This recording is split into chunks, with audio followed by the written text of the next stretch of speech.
Hello everyone. Today we are going to present a poster on our project classification of cars on auction data. So my name is Bhavish Kumar and my teammates are Tejas Patil and Sai Praharsha Deval. So my role in this project was to perform data cleaning by handling data quality issues and perform exploratory data analysis and also building the web application using RShiny. I also went ahead and built two classification models using a minimized set of features in order to make predictions on the feature values input by the user on the web app. Uh, so my teammate Tejas Patil's role in this project was to perform data pre-processing, feature selection using logistic regression, building unsupervised machine learning models, and also making the poster. My teammate Sai Praharsha's role in this project was to perform data pre-processing and build all the supervised learning classification models and then fine-tune the models followed by evaluating and improving the model performance. So we have employed CRISP DM iterative process, which is the cross-industry standard process of data mining, and we will walk you through each stage of the process. So, firstly, I will start off by talking about the problem statement and the objective of the project. So, the goal of our project is to help the car dealers accurately predict if a purchased car is going to be a good purchase or a bad purchase. Auto dealers who purchase used cars at an auction face the risk of buying bad cars with lot of issues. These bad buys are also known as lemons. Purchased cars are declared as bad cars if there are tampered odometers, mechanical issues, or other unforeseen problems with the car. So, because of these bad buys, the auto dealers incur huge financial losses as they will not be able to resell the car to their customers. And instead, they end up bearing with huge transportation and throwaway cost. Hence, by accurately predicting if a purchased car is going to be a bad buy or not, we can help the auto dealer refrain from purchasing bad cars. Yeah. So that is the goal of our project. Now I'll proceed to the next section and talk about the data set and some of the data quality issues and how we addressed it. So the data set that we used for this project is a Carvana car dealer data set which we obtained from Kaggle. So this dataset consists of 34 variables, of which one is a target variable that denotes whether the purchase was a bad buy or not. The data has good buys and bad buys with a 7:1 ratio. So that makes our dataset imbalanced.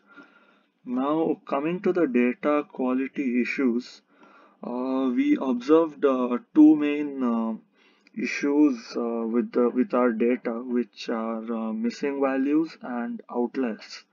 So to handle missing values, we made use of the measures of central tendency, such as mean, median, and mode. So for categorical variables, we replace the missing values with the mode of the variable, where mode is the most frequently occurring value. And for numeric variables, we replace the missing values with the mean value of that variable for variables whose distributions are not skewed, and we replaced with median otherwise.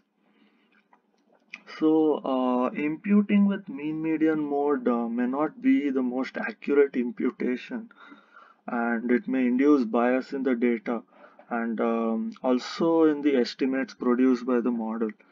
So, but even then, we decided to go ahead with this method of NA imputation over other methods such as KNN imputation or MICE imputation.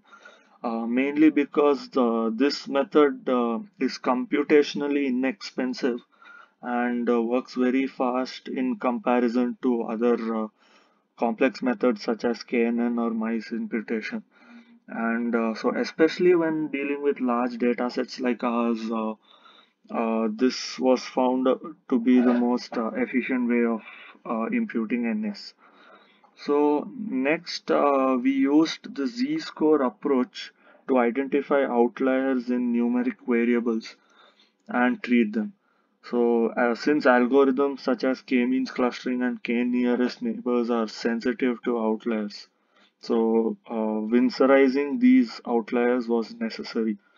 So the values which are more than 3 standard deviations away from the mean were identified as outliers, and such variables were winsorized by limiting all the values to fall within 3 standard deviations away from the mean. So that yeah, so that concludes the data cleaning.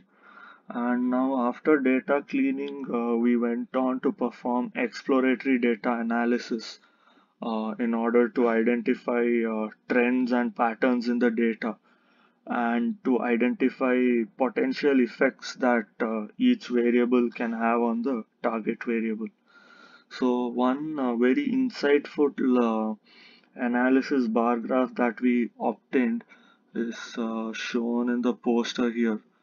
So yeah, so this bar graph, as you can see, it shows the percentage of good buys and bad buys for each of the vehicle age groups. So through this bar graph, we were able to validate our assumption. So it's clearly evident that the proportion of bad buys increases with vehicle age, and all of the purchases made with 9-year-old vehicles. Out of all those purchases, 31% of those purchases were bad buys. The remaining EDA bar graphs are shown on our web app, and we can have a look at them when we present our web app. So now my teammate Tejas is going to talk about the data pre-processing and the various data pre-processing techniques that we used.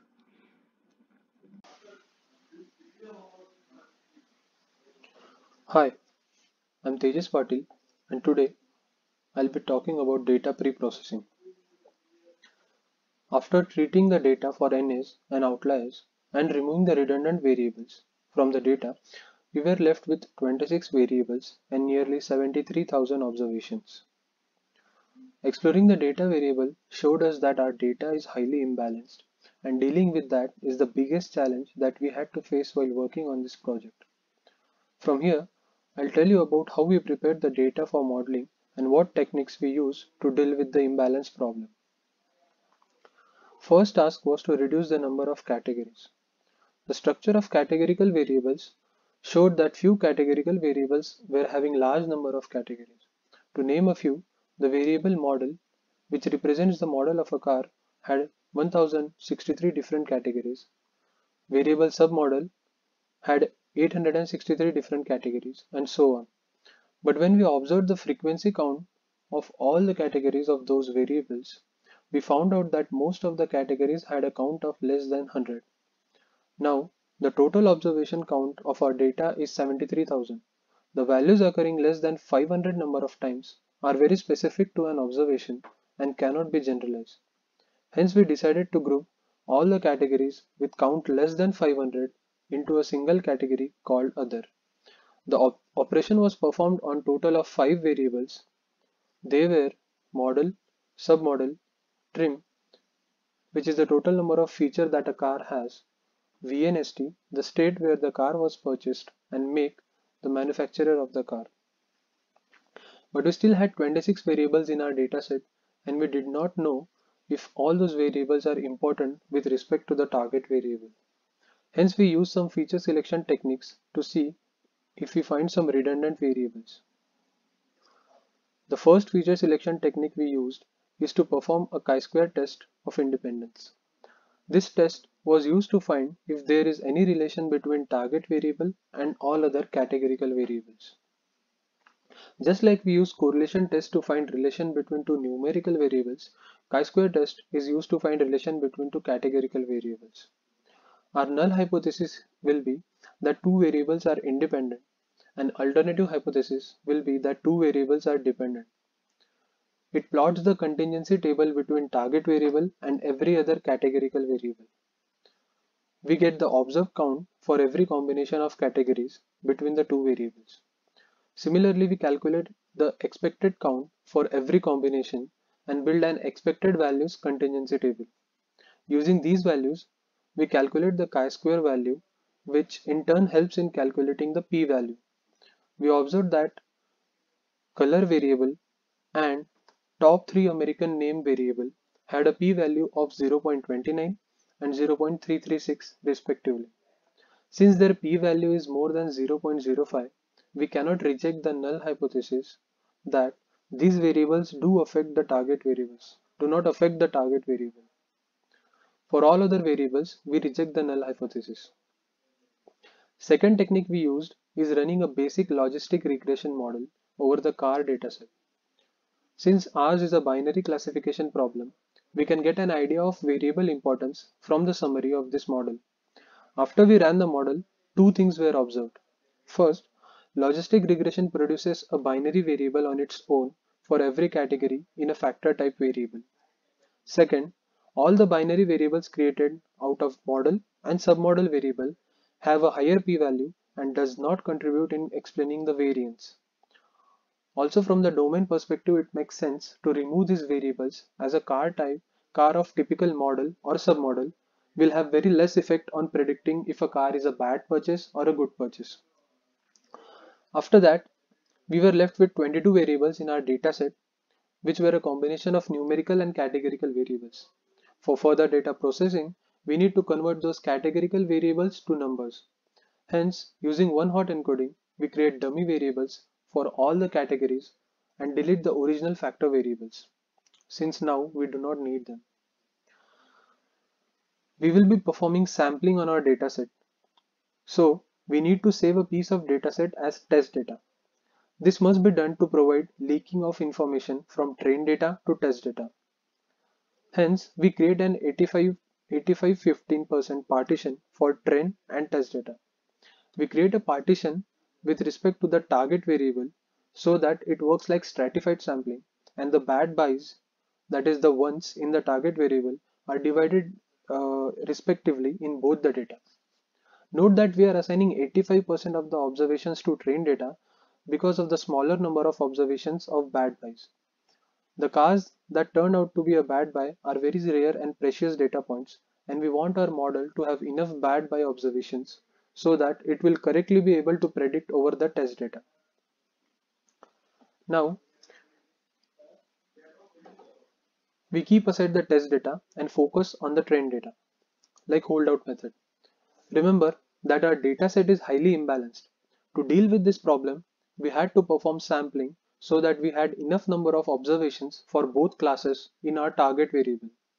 We performed two types of sampling here, ran our models on both, and after that went ahead with the best one.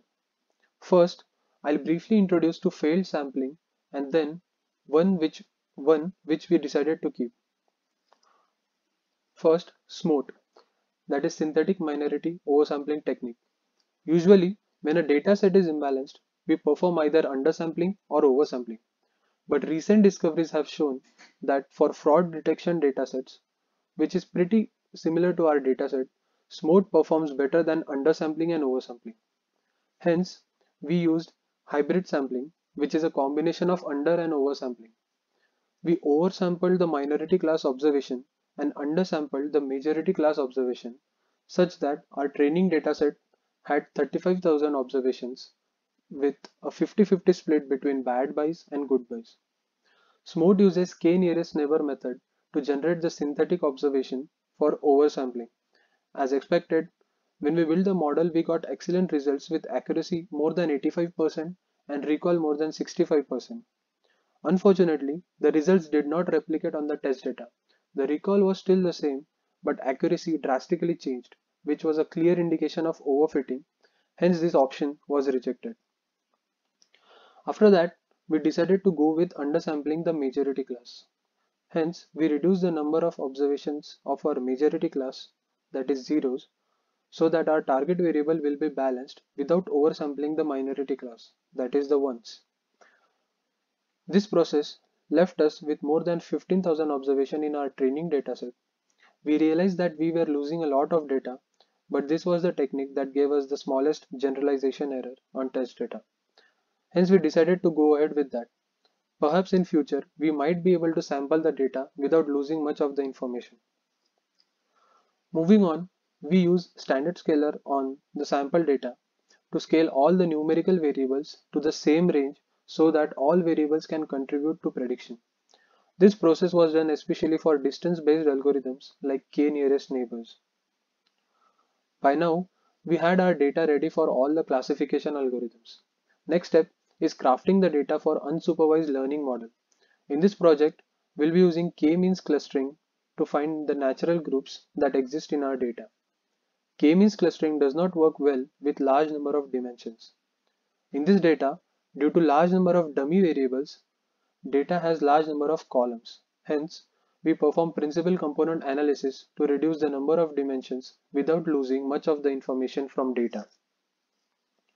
For principal component analysis, we use the whole data without train test split as we do not need to evaluate the performance of clustering model on any data. If the data is plotted in multidimensional space, principal component 1 is fixed in the direction where the data has highest variance. Hence, principal component 1 is the most important component as it can explain highest amount of variance in a data. Principal component 2 is fitted in perpendicular direction to the principal component 1. But keeping in mind that principal component 2 explains the second highest variation in data after principal component 1. All the principal components are perpendicular to each other, so the issue of multi-collinearity does not exist in them.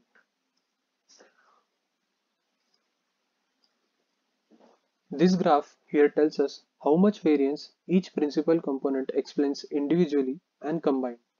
We can see that as the number of principal components goes on increasing on x-axis, the cumulative explained variance goes on increasing, but the rate of increase decreases with each principal component.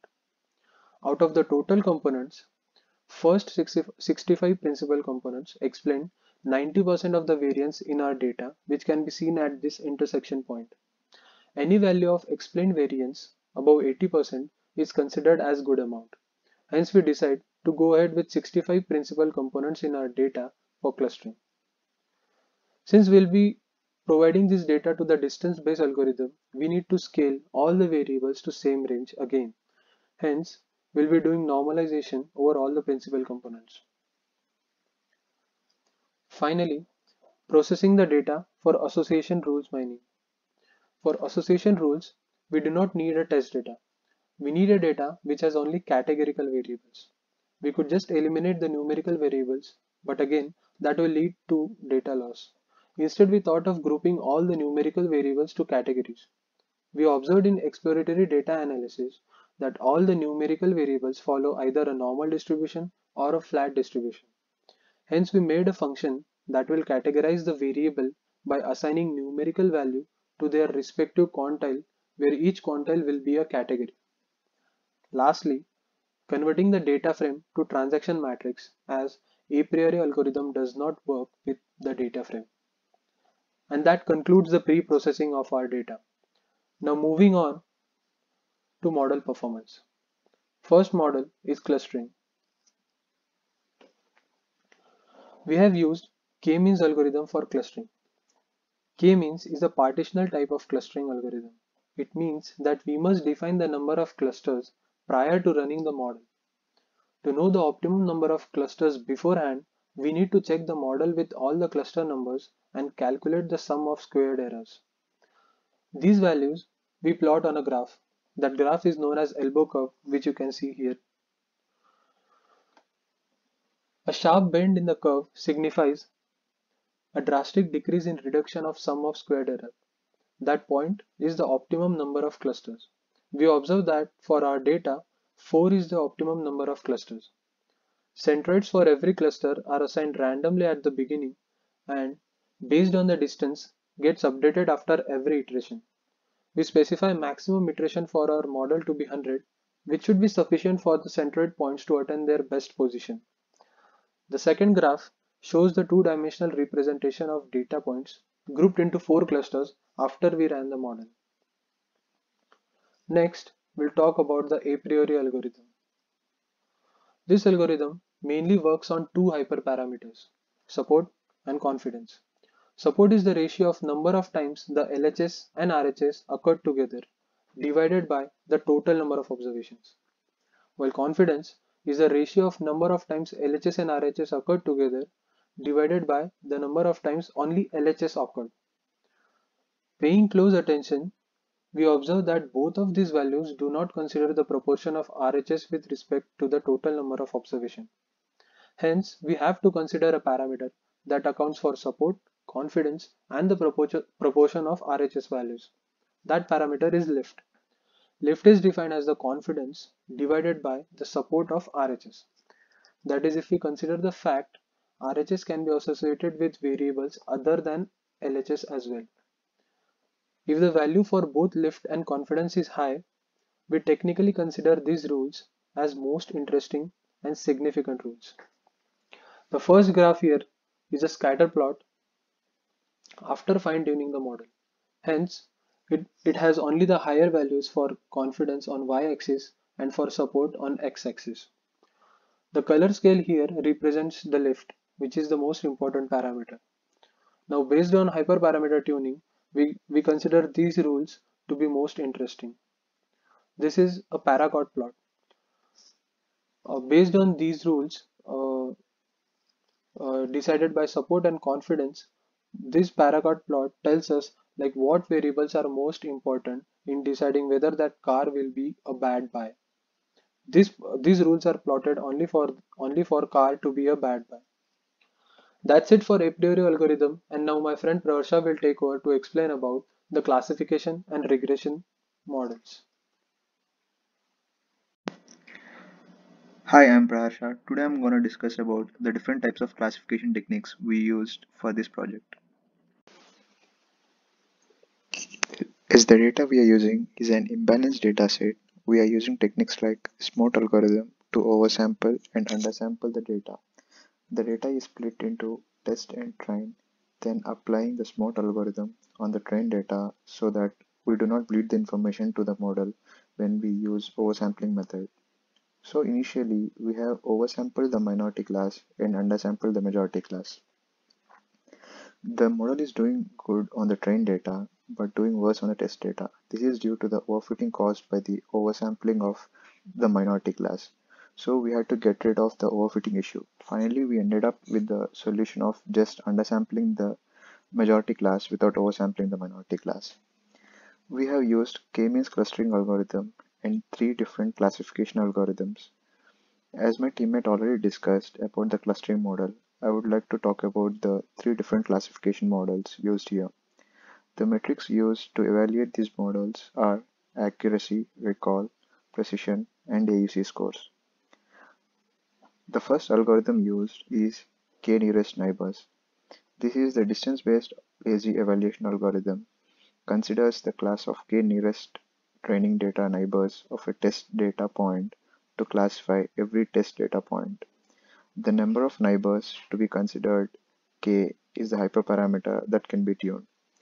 The k nearest neighbor of a given example test sample refer to the k points that are closest to the test sample. Here we will find all the training samples that are exact or similar to the test sample. When we specify the k neighbors, it means it considers the k number of samples that from training that are closest to the testing sample. Now the closest training samples majority class will be given to the testing sample. If the k is too small, then variance will be very high, and if the k is too large, then the farthest training point will have the same effect on the nearest point. When using the large number of neighbors, we can use weights which can nullify the effect of the farthest sample. So that weight can be like 1 by distance or between training point and the testing point. As the distance increases, the weight decreases for that sample. So the samples which have a smaller distance between the training point and the testing point, those will have the highest weights. For this issue not to occur, it is better to use optimum K, which is neither too large nor too small. The accuracy of the model, what we have done is like 87%, but the recall is quite low, which is 43% for the best model. The recall is low because of the majority class present in the data is like a good buy. So now coming to the next model, which is random forest, which is an ensemble method consisting of multiple decision trees, which combines the predictions made by multiple decision trees at each node of the decision tree. As a result, instead of examining all the available features, the decision to split a node is determined from these selected F features. The tree is then grown to its entirety without any pruning. This may help reduce the bias present in the resulting tree. Once the tree have been constructed, the predictions are combined using a majority voting scheme. Ideal number of features for random forest can vary from log 2 to the base 2 input features till the square root of the input features. The number of features required for each decision tree and the number of decision trees are the two hyperparameters in the random forest model. The lesser the number of trees, they might be overfitting due to high variance. So higher number of trees ensures the random forest classifier doesn't overfit the data. Number of features mtry tells each tree how many features to check when looking for a best split to make. Now each individual tree will consider those many features while splitting a node. This will not allow the tree to fit the data closely to ensure the model is not overfitting, that is high variance and low bias. Number of trees should be more and the number of features should be optimal value as mentioned in the above discussion. There should be a proper trade-off between variance and bias to build a low variance and low bias model. So we had to use 800 trees and 12 features to get the best results for our model. The accuracy is like 83% and the recall is like 55%. We had to maintain a trade-off between recall and accuracy. As we increase the number of features, the recall would go up, but the accuracy would go down. So that brings us to the final classifier used here, that is gradient boosting machine, which is also an ensemble method consisting of multiple decision trees where each decision tree is built separately, one after the other, and the final ensemble model is produced by taking the weighted average of predictions made by each base classifier. The depth of each tree, the number of trees, the learning rate, and the minimum number of data points needed in each node for splitting are hyperparameters that can be tuned. The entries are the parameter which specifies the number of trees in the model. The lesser number of trees might be overfitting due to high variance. So high number of trees ensures the gradient boosting classifier doesn't overfit the data.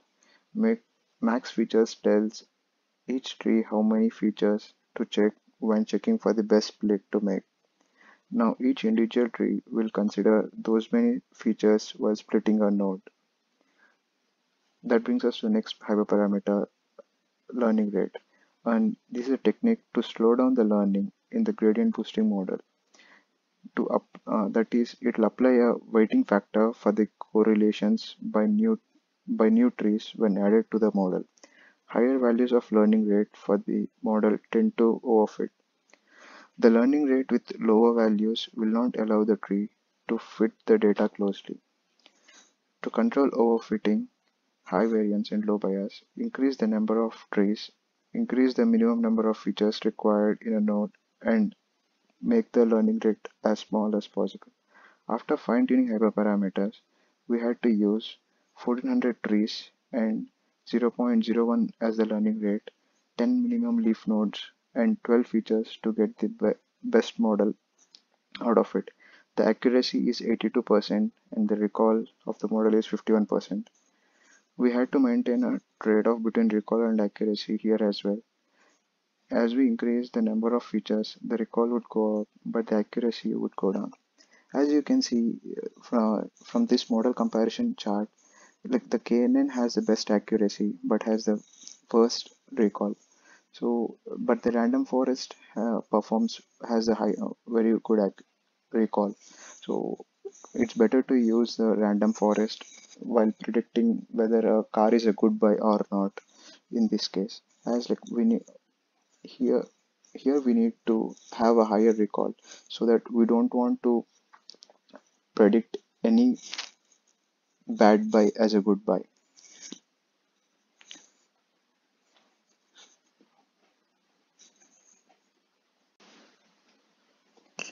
Coming to the feature importance, finally we used logistic regression as our problem statement is a binary classification. We have tuned for hyperparameter C. C is a regularization parameter. For smaller values of C, we increase the regularization strength, which will create simple models and underfit the data. And for higher values of C, we decrease the regularization strength, which increases the complexity of the model, leading to overfitting models. It is observed that when C is less than 0.01, the accuracies remain constant for this model. We got an accuracy of 70% and recall of 65% for the best model. The logistic regression is also used to find the feature importance. From the graph, it is observed that vehicle age, vehicle acquisition cost, and vehicle odometer makes for the important features while deciding whether a car is a good buy or not. As you can see here, this feature importance graph, the most part of the graph is shown by like vehicle age, vehicle cost, acquisition cost, and vehicle odometer, and other parameters like vehicle type other one. This is a categorical variable, so which has multiple groups, and there is another variable like make, which is the company name. It's also categorical variable which will be having multiple groups. And coming to the conclusion, I will be saying that when a vehicle dealer goes to a car auction, bidding the money on the right car is very important. Our application can help the dealer in reducing the risk of purchasing a car that turns out to be a bad buy and then concentrate on the cars that are going to be a successful purchase. The application also reveals how the car features lead to a bad buy for that vehicle. And coming to the scope of this project in future, this work can be extended by enhancing or modifying algorithms to deal with class imbalance that will help improve both accuracy and recall values. As we ran algorithms with different hyperparameters, due to the imbalance in the dataset, we found a trade-off between accuracy and recall. So we could only concentrate on the accuracy. The new algorithm that can be made in future uh, in a way that enhances recall, keeping the accuracy also high. Now my teammate Bhavesh will give a tour of the project Yeah, so let us now have a look at our web app that was built using R Shiny. So we have used extensive HTML and CSS styling to enhance the appearance of the web app and also to improve the user interface. So the first tab is the About section, which provides a brief overview of the project. So this first tab has all the necessary information for a user and will help the user understand the data set, the problem statement, the project objective, and also the methodology used. Yeah. So next, let us have a look at the data exploration tab. So over here we can see several exploratory data analysis bar graphs. So out of all the visualizations produced during data exploration, the ones that are most insightful and the ones that help validating our assumptions have been shown on this dashboard. So the first set of bar graphs are plotted between the target variable is bad by and the vehicle attribute groups. So binning was performed on each of these numerical variables by taking the quartiles of each of the variable to form four groups, and then a bar graph was plotted on each of the groups between the grouped numerical variable and the target variable. So the x-axis represents the target variable is bad by, where a 0 means that it is not a bad buy and a 1 means that it is a bad buy. And the y-axis represents the percentage of purchases that were good buys and bad buys. So looking at the first graph between warranty cost groups and bad buys shows us that the proportion of bad buys increases for higher warranty cost groups, with the fourth quartile of the warranty cost having the highest percent of bad buys, with 14% of the purchases in this group being bad buys, as shown in this section.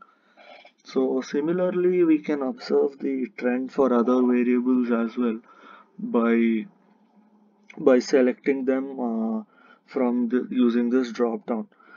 And also the findings for each of the bar graphs have been written above them. Now if we scroll to the second section, we can see a similar set of bar graphs have been produced for the auction price and current auction price variables.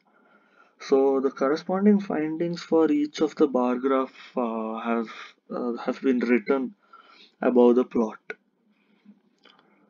So by selecting the required auction variable again, we will be able to view the plot for that selected variable. Now the third section consists of stacked bar graph plots between the categorical variable and the target variable. So these stacked bar graphs consist of the category on the x-axis and the number of good cars and bad cars sold on the y-axis, stacked on top of each other, where the green represents a bad buy.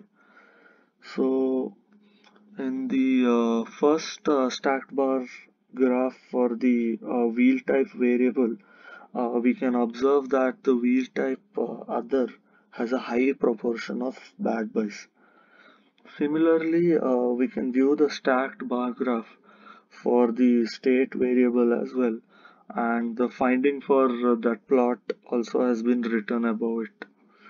So now Praharsha and Tejas are going to walk you through the next tab of the web app, which is the model performance tab. Now let's look at the model performance. So if you just hover through the model performance tab over here, you can see KNN, random forest, gradient boosting, and association rules mining. So let's start with KNN. So here at the bottom, you can see the best performing KNN model results. So it has like accuracy, precision, recall, F1 score, and AUC scores all mentioned at the bottom over here. So, and there is a bar for K, like the K neighbors we'll be using in the model. So you can hypertune the K as per your requirement. So you can change the K whatever the number from 21 to 34. And now moving on to the next model, which will be like random forest. So you can see here hyperparameters for the random forest, that will be like number of trees and number of features. And at the bottom you can see the results of the best performing random forest model. And the accuracy of the model is like 83%, the precision is 47%, recall is 55%, and AUC score is like 74%. And you can see like you can change the number of trees from 400 to 900 and number of features from 6 to 15. So as you can see here, like fix number of trees at 600, and increase the number of features. So let's look at how the accuracy and recall are changing with number of features. So initially when the number of features is 6 and the number of trees are 600, the accuracy of the model is like 0.83% and recall is like 43%. And if we increase the number of features from 6 to 9, there is a decrease in accuracy from 83% to 81%, and there is an increase in recall from 43% to the 46%.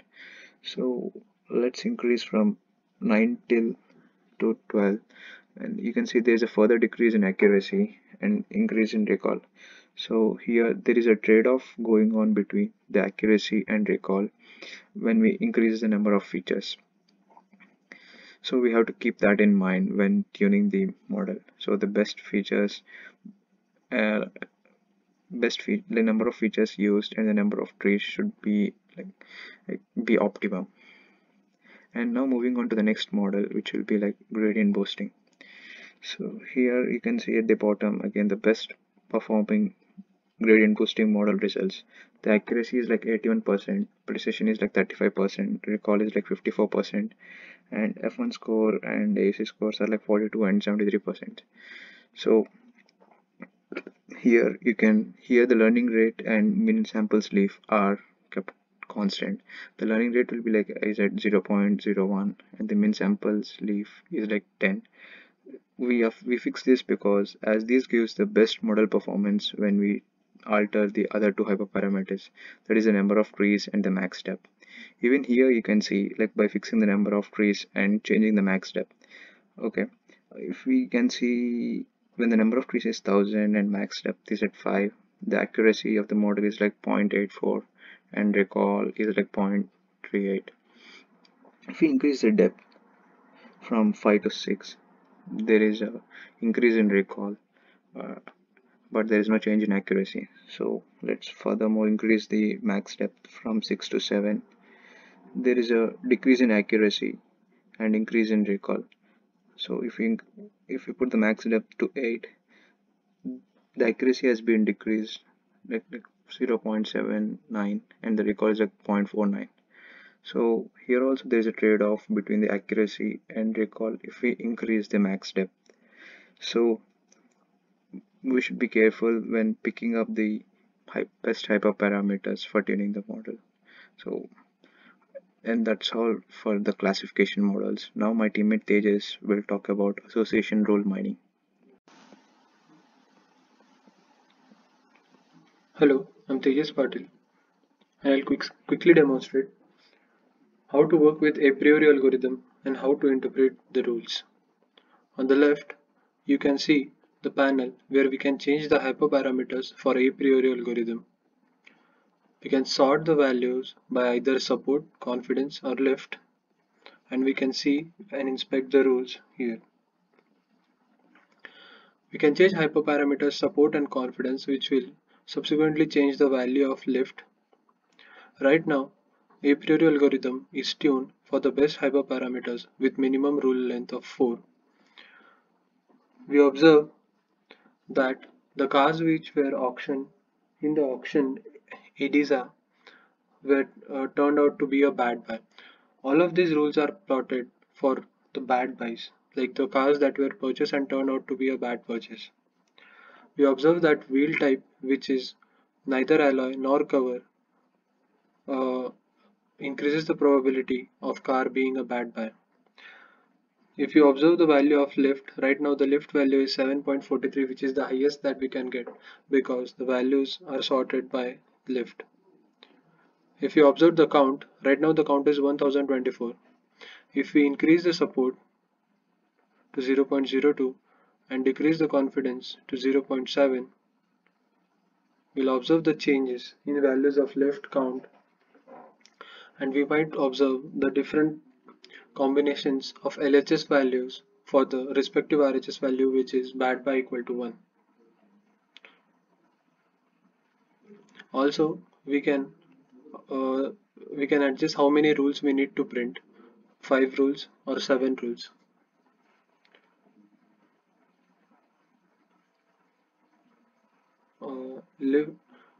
Note that lift is not a hyperparameter. We adjust support and confidence, which will change the value of lift. Eventually, we want the result, which will show you the highest value for lift.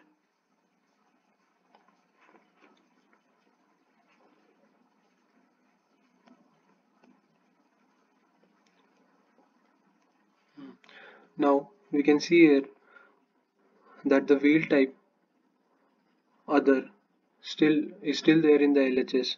Transmission auto is still there, but the auction of from the place ADESA has been removed. Uh, if you observe that lift value decreases to 5.78, but the subsequent count of the LHS rules increases. That's how we interpret the a priori algorithm. Now, Bhavish will continue to demonstrate the last tab will car be lemon by predicting on dynamic input values.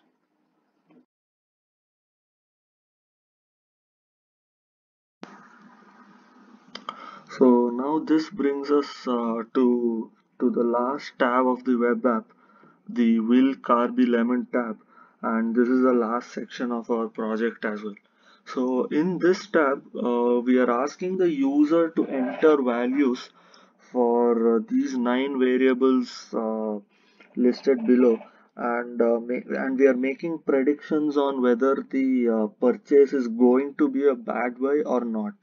So bad buys are termed as lemons in car auction terminology, and that's why we have listed this tab as will car be lemon.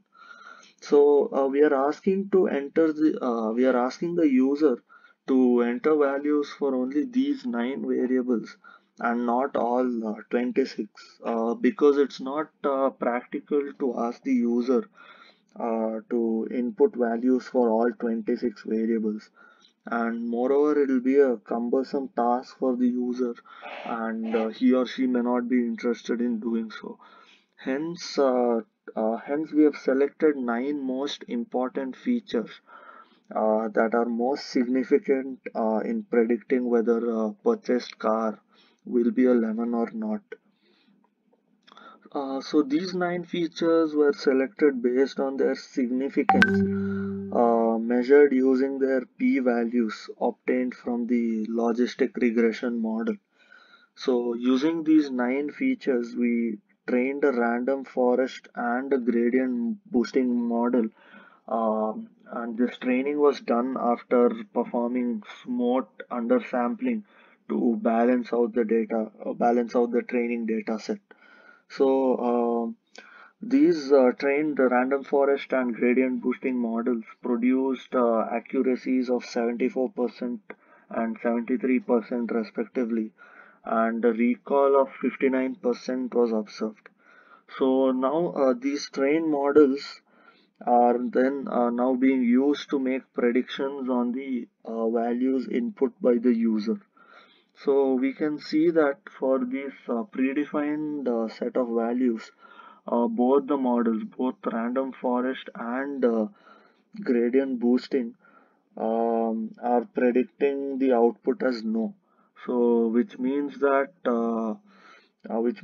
both the models are predicting that this purchase will not be a bad buy. So now if we increase the vehicle age to 9, we can see that the gradient boosting model is now predicting a yes, whereas a random forest model is predicting a no. Now, if we change the wheel type to other, so here now we can observe that both the models are predicting a yes. So which means that this purchase is most likely going to be a bad buy.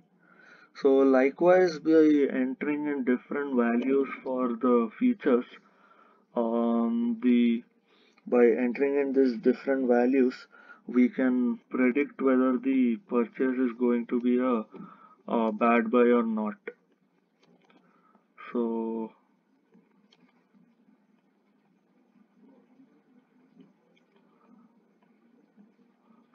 as of now, with these values, both the models are predicting a yes. So let's change the wheel type to special, and if we reduce the vehicle age, yeah, so now we can see that the random forest prediction has changed to no, and the gradient boosting model is still predicting yes. Uh, yeah. So likewise, by entering in different values for these features, it will be helpful for a user to predict whether the purchase is going to be a bad buy or not. So I feel this tab is going to be very helpful for the users in making predictions about their purchase well in advance, well before making the purchase itself.